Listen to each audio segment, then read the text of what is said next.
ब्रह्ममुरारिसुरार्चितलिङ्गं निर्मलभासितशोभितलिङ्गम्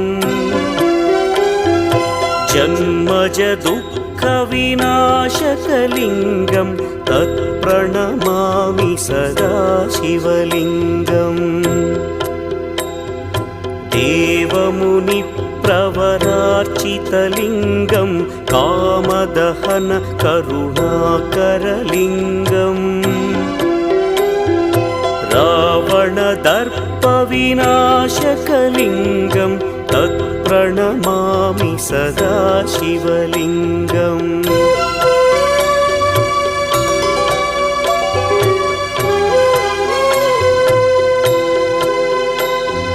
सर्वसुगन्धसुलेपितलिङ्गं बुद्धिविवर्धकलिङ्गम्